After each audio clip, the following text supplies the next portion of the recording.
रोती रही, माँ बाप हाथ जोड़ते रहे, हमें एक बार दिखाओ, हमारी बच्ची का मुंह एक बार दिखाओ।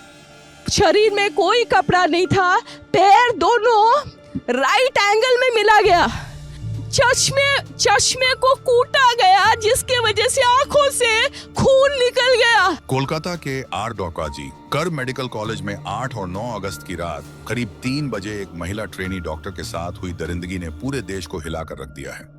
नाइट शिफ्ट में काम कर रही इस डॉक्टर के साथ जो कुछ हुआ, उसने एक बार फिर से दिल्ली के निर्भया कांड की भयावह यादें ताजा कर दी।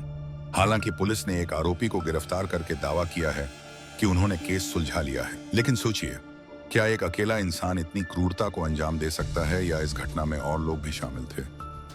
आज की इस वीडियो में हम सबसे पहले पुलिस और गिरफ्तार किए गए आरोपी के बारे में बात करेंगे और फिर कुछ ऑडियो क्लिप्स पेश करेंगे जो इस ओर इशारा करती हैं कि इस वारदात में एक से ज्यादा लोग शामिल हो सकते हैं। इस कॉलेज में कई युवा नीट की परीक्षा पास करके अपने डॉक्टर बनने के सपने को पूरा करने के लिए आते हैं।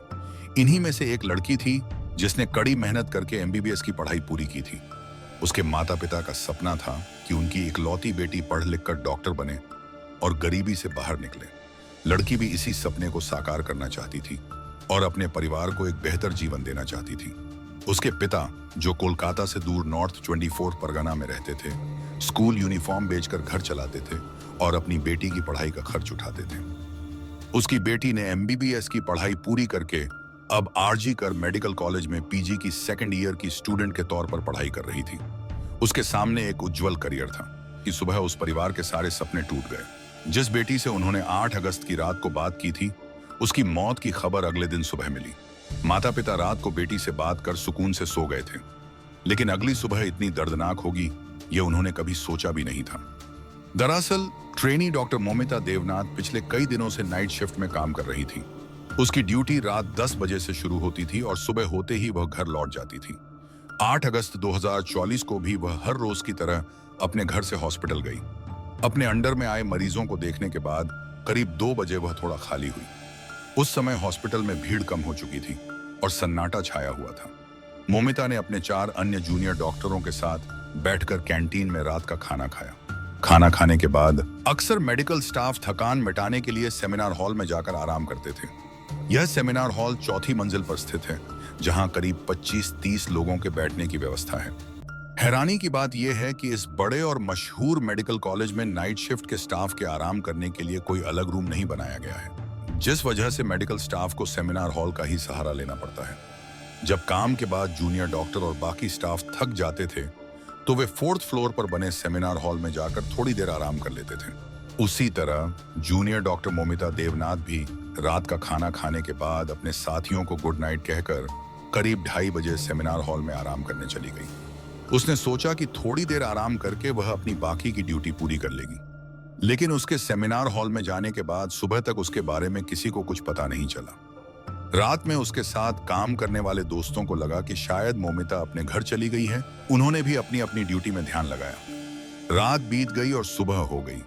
हॉस्पिटल का माहौल सुबह 8:30 बजे तक पूरी तरह से शांत और सामान्य था, लेकिन जैसे ही एक स्टाफ मेंबर सेमिनार हॉल का दरवाजा खोलता है, उसकी चीख निकल जाती है।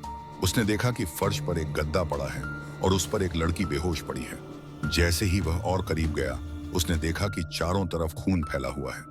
वह घबराहट में बाहर की ओर भागता है और उसकी चीख सुनकर बाकी स्टाफ के लोग भी वहां पहुंच जाते हैं। कुछ ही देर में हॉस्पिटल के डॉक्टर, जूनियर डॉक्टर और स्टाफ के लोग वहां इकट्ठा हो गए।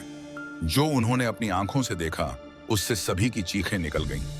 वहां पर lady junior doctor Moumita Debnath लहूलुहान पड़ी थी। उनके शरीर पर ऊपर के कुछ कपड़े थे, लेकिन नीचे के कपड़े नहीं थे, यानी वह अर्धनग्न अवस्था में थी। उनके शरीर पर चेहरे से लेकर पैरों तक घाव ही घाव थे। दोनों आंखों और चेहरे से खून बह रहा था।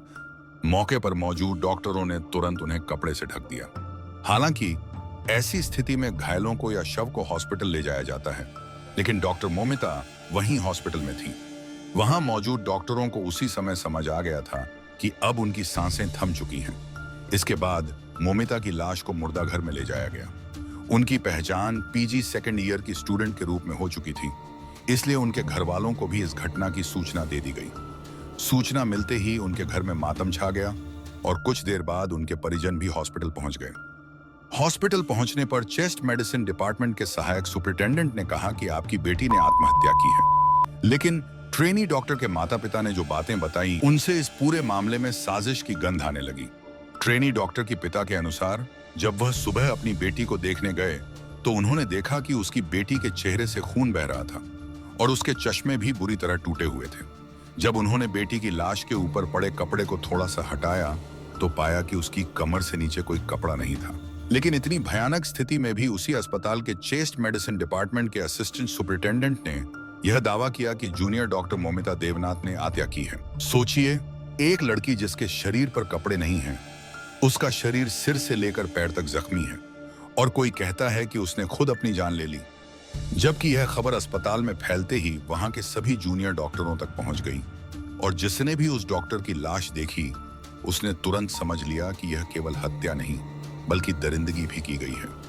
इस घटना के बाद जूनियर डॉक्टरों में गम और गुस्से का माहौल बन गया, क्योंकि यह दरिंदगी एक सरकारी अस्पताल के अंदर एक जूनियर डॉक्टर के साथ हुई थी। हालांकि स्टूडेंट्स अभी भी अपना गुस्सा काबू में रखे हुए थे। इस बीच शुरुआती पोस्टमार्टम रिपोर्ट भी आ गई। चूंकि ये सब डॉक्टर थे और वह लड़की भी उन्हीं में से एक थी, उन्होंने रिपोर्ट से समझ लिया कि उस ट्रेनी डॉक्टर के साथ कितनी बेरहमी से अत्याचार हुआ है।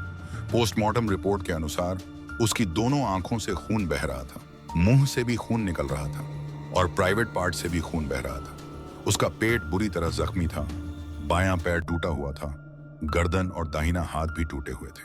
उसकी उंगली और होंठ जख्मी थे और उसके शरीर पर कई जगह दांतों से काटने के निशान थे। रिपोर्ट में यह भी कहा गया कि शायद इन सब के बाद उसकी गला घोंटकर हत्या कर दी गई थी। हालांकि इस रिपोर्ट में कुछ बातें स्पष्ट नहीं थीं। जैसे यह तो स्पष्ट था कि उसके साथ जबरदस्ती हुई है, लेकिन यह साफ नहीं था कि यह दरिंदगी उसकी मौत से पहले हुई या बाद में। यानी सवाल यह है कि इस हैवानियत का शिकार वह जिंदा रहते हुए बनी या मरने के बाद। जब यह भयानक पोस्टमार्टम रिपोर्ट डॉक्टरों के सामने आई तो डॉक्टरों का गुस्सा चरम पर पहुंच गया। देखते ही देखते आरजीकर कॉलेज के सभी डॉक्टरों ने हड़ताल कर दी और काम करना बंद कर दिया। जूनियर डॉक्टरों का कहना था कि अगर सरकारी अस्पताल में भी वे सुरक्षित नहीं हैं तो फिर कहीं सुरक्षित नहीं रह सकते। इसके बाद धरना प्रदर्शन शुरू हो गया और पुलिस पर भी दबाव बढ़ने लगा। शुरुआत में कोलकाता पुलिस ने इस केस को नजरअंदाज करने की कोशिश की, लेकिन जब लोगों के गुस्से का स्तर बढ़ गया तो पुलिस को एक स्पेशल टीम गठित करनी पड़ी। इसके बाद मामले की जांच शुरू की गई, जो चीफ मिनिस्टर तक पहुंची और राजनीति भी जुड़ गई। पुलिस ने सबसे पहले उस सेमिनार हॉल से जांच शुरू की जहां ट्रेनी डॉक्टर की लाश मिली थी। वहां कोई सीसीटीवी कैमरा नहीं था, इसलिए पुलिस ने सेमिनार के आसपास लगे कैमरों की जांच की। 2 कैमरे मिले जो सेमिनार हॉल के एंट्री और एग्जिट गेट को कवर कर रहे थे। पुलिस ने रात 3 बजे से लेकर सुबह 8 बजे तक के सभी सीसीटीवी फुटेज की जांच की। इनमें कई लोग, नर्सें, जूनियर डॉक्टर और अन्य स्टाफ सदस्य सेमिनार हॉल की ओर जाते हुए दिखे। पुलिस ने उस समय सेमिनार हॉल के सामने से गुजरने वाले लोगों को चेक किया। हॉस्पिटल स्टाफ के हेड से पूछा गया कि सीसीटीवी में दिख रहे लोग कौन हैं। पता चला कि सभी स्टाफ के सदस्य थे सिवाय एक व्यक्ति के। वह एक सिविल वॉलंटियर था जिसका नाम संजय रॉय था। संजय रॉय हॉस्पिटल में लोगों की मदद करता था और कोलकाता पुलिस के लिए भी काम करता था। पुलिस ने संजय रॉय के गले पर ध्यान दिया। जब घटना स्थल की जांच की गई थी तो वहां से एक नेक बैंक ब्लूटूथ मिला था जो मोबाइल के ब्लूटूथ से कनेक्ट होता है। पहले पुलिस को लगा कि यह ब्लूटूथ डॉक्टर का हो सकता है, लेकिन कनेक्ट नहीं हुआ। सीसीटीवी फुटेज में संजय रॉय को रात 3:20 बजे सेमिनार हॉल की ओर जाते हुए देखा गया और उसके गले में ब्लूटूथ था। लेकिन जब वह हॉल से बाहर आया तो गले में ब्लूटूथ नहीं था। इसी तरह का ब्लूटूथ डॉक्टर की लाश के पास मिला था, जिससे साफ हो गया कि जो भी ब्लूटूथ का मालिक है वही कातिल भी है। इसके बाद सीसीटीवी कैमरा के आधार पर चिन्हित किए गए लोगों के फोन को पुलिस ने उस ब्लूटूथ से कनेक्ट करने की कोशिश की, लेकिन कोई सफलता नहीं मिली। जब संजय रॉय का चेहरा सामने आया तो हॉस्पिटल स्टाफ ने बताया कि वह अक्सर यहां आता जाता रहता है। इसके बाद कोलकाता पुलिस ने तुरंत संजय रॉय को गिरफ्तार कर लिया। उस समय संजय नशे में था और पुलिस की पूछताछ के दौरान उसके जवाब और सवाल मेल नहीं खा रहे थे। पुलिस ने देखा कि ब्लूटूथ जो घटना स्थल से मिला था वह संजय के मोबाइल से तुरंत कनेक्ट हो गया। जब संजय का नशा उतरा तो पुलिस ने उसकी पूछताछ की और उसके मोबाइल को चेक किया। जांच से पता चला कि 8 और 9 अगस्त को संजय ने कहां-कहां यात्रा की। पुलिस ने उसका पूरा डेटा खंगालने के बाद खुलासा किया कि जूनियर डॉक्टर का कातिल और बलात्कारी कोई और नहीं बल्कि संजय रॉय है। पुलिस के अनुसार 8 अगस्त की रात संजय हॉस्पिटल में पहुंचा और हॉस्पिटल के पीछे एक सुनसान जगह पर देर रात तक शराब पीता रहा। पुलिस का मानना था कि संजय सीसीटीवी कैमरे में उस दिशा में जाता हुआ दिखाई दे रहा था जहां सेमिनार हॉल है, और लगभग 40 मिनट बाद वहीं से निकलते हुए भी देखा गया। इसका मतलब था कि उस रात जो कुछ भी हुआ वह उन 40 मिनट के दौरान हुआ था। ब्लूटूथ आरोपी को पकड़ने के लिए पुलिस के पास बड़ा सबूत था, क्योंकि वह मौका वारदात से मिला था। खास बात यह थी कि संजय के गले में सेमिनार की तरफ जाते हुए ब्लूटूथ था, लेकिन लौटते समय नहीं था। यानी जब ब्लूटूथ गिरा था तब वह होश में नहीं था। संजय रॉय की गिरफ्तारी के बाद उसके मोबाइल की जांच में केवल पोर्न फिल्में मिली, जिससे उसकी मानसिकता का पता चला कि वह शराब के साथ साथ पोर्न फिल्में देखने का भी आदी है। उसे के परिवार के बारे में जानकारी लेने पर पता चला कि उसकी एक मां है जिसे वह नजरअंदाज करता है, और एक बहन है जो उसकी बुरी आदतों के कारण उससे संपर्क में नहीं है। संजय ने 4 शादियां की हैं, जिनमें से 3 पत्नियां उसकी बुरी आदतों के कारण उसे छोड़कर चली गईं, और चौथी पत्नी की बीमारी के कारण 1 साल पहले मृत्यु हो गई थी। कई लोग और रिश्तेदार उसे पुलिस में नौकरी करने वाला मानते थे, क्योंकि उसने सबको यही बताया था कि वह पुलिस डिपार्टमेंट में है, जबकि वह पुलिस के लिए एक तरह का मुखबिर था। कोलकाता पुलिस ने संजय राय की गिरफ्तारी के बाद यह दावा किया है कि इस केस को सुलझा लिया गया है, लेकिन अब वे यह भी जांच रहे हैं कि क्या संजय इस पूरी घटना में अकेला था। आरजीकर कॉलेज के सभी जूनियर डॉक्टरों का कहना है कि मौमिता वेदनाथ एक मजबूत और होनहार लड़की थी, जबकि संजय राय एक दुबला पतला व्यक्ति है। सबसे बड़ी बात यह है कि संजय उस समय नशे में धुत था और ठीक से चल भी नहीं पा रहा था। यह सवाल उठता है कि क्या उसने अकेले ही ट्रेनी डॉक्टर पर काबू पा लिया था। जब पुलिस से पूछा गया कि क्या एक अकेला व्यक्ति उस जूनियर डॉक्टर पर काबू पा सकता था, तो पुलिस ने जवाब दिया कि हो सकता है संजय ने सेमिनार के दौरान जूनियर डॉक्टर के साथ बलात्कार करने की कोशिश की हो। जब डॉक्टर ने इसका विरोध किया तो संजय ने उसे किसी भारी चीज से मारा, जिससे वह बेहोश हो गई। पुलिस का कहना है कि हो सकता है उस समय ही डॉक्टर की मौत हो गई हो और संजय ने उसकी मौत के बाद उसके साथ दरिंदगी की हो। दूसरी थ्योरी यह है कि इसमें 1 से ज्यादा लोग शामिल थे। अगर ऐसा है तो वे लोग कौन हो सकते हैं? क्या वे अस्पताल के स्टाफ थे, डॉक्टर के अपने दोस्त थे, या फिर संजय की तरह के शराबी लोग थे?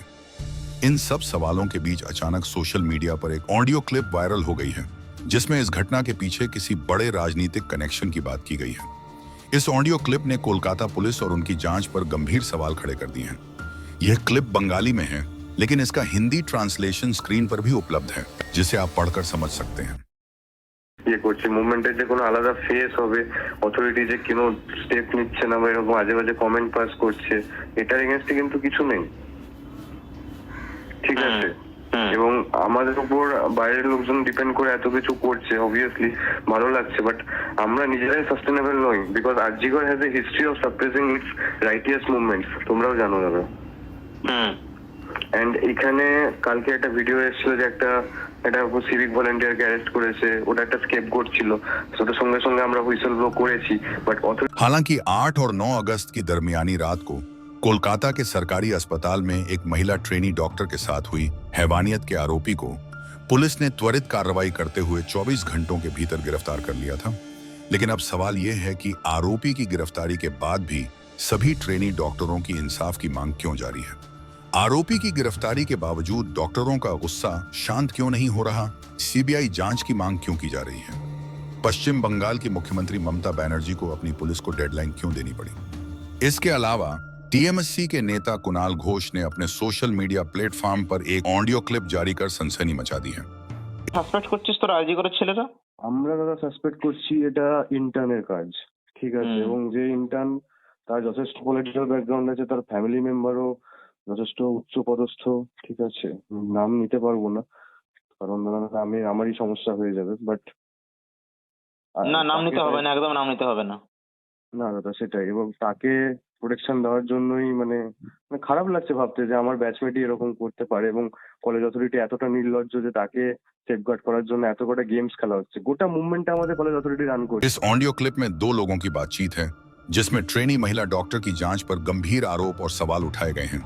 एक व्यक्ति ने मामले में किसी प्रभावशाली इंटर्न डॉक्टर की बात की है और आरोपी को बचाने के लिए किसी बड़ी साजिश का इशारा किया है। कुणाल घोष ने इस ऑडियो क्लिप को जांच में शामिल करने की मांग की है। इस ऑडियो क्लिप ने पुलिस की जांच और कार्रवाई पर कई सवाल खड़े कर दिए हैं, जिससे कोलकाता और पूरे देश के भावी डॉक्टर्स आज सड़कों पर उतर आए हैं। पुलिस की भूमिका को लेकर डॉक्टरों ने कई सवाल उठाए हैं, खासकर जब बड़े अधिकारियों ने ट्रेनी डॉक्टर के परिवार से कहा कि वे समझौता कर लें। परिवार वालों ने सीबीआई जांच की मांग को लेकर हाई कोर्ट में याचिका दायर की। हाई कोर्ट ने भी मामले को गंभीरता से लिया, क्योंकि पुलिस और ट्रेनी डॉक्टर के परिवार को भरोसा नहीं रहा। अंततः कोलकाता पुलिस ने 14 अगस्त को केस सीबीआई को सौंप दिया है। अब सीबीआई इस केस की जांच कर रही है। हालांकि सीबीआई ने कई मामलों की जांच की है, लेकिन इतने जल्दी किसी मामले का खुलासा नहीं हुआ है। देखना होगा कि सीबीआई इस मामले को जल्दी सुलझा पाती है या यह मामला सुशांत सिंह राजपूत केस की तरह ठंडा पड़ जाएगा। दोस्तों, इस घटना को बताने का मकसद किसी को दुखी करना या परेशान करना नहीं है, बल्कि आपको जागरूक और सचेत करना है। दोस्तों, इस पूरी घटना के बारे में आपका क्या राय है, मुझे नीचे कमेंट में जरूर बताएं। अगर आपको हमारी मेहनत पसंद आई हो तो इस वीडियो को लाइक करते हुए चैनल को अभी सब्सक्राइब कर लें। इस वीडियो को अपने दोस्तों और परिवार वालों के अधिक से अधिक शेयर करें, ताकि उन्हें भी इस घटना के बारे में पूरी सच्चाई पता चल सके। मिलते हैं किसी और क्राइम से जुड़ी अगली वीडियो में, तक के लिए बाय। दोस्तों, क्या आपने कभी किसी ऐसी घटना के बारे में सुने हैं जिसमें एक व्यक्ति को भूतों की हत्या करने के लिए जेल जाना पड़ा? जी हाँ, ये घटना उड़ीसा की है और ये बिल्कुल सच है। इसके बारे में जानने के लिए स्क्रीन पर आ रही वीडियो पर क्लिक करके तुरंत देखें।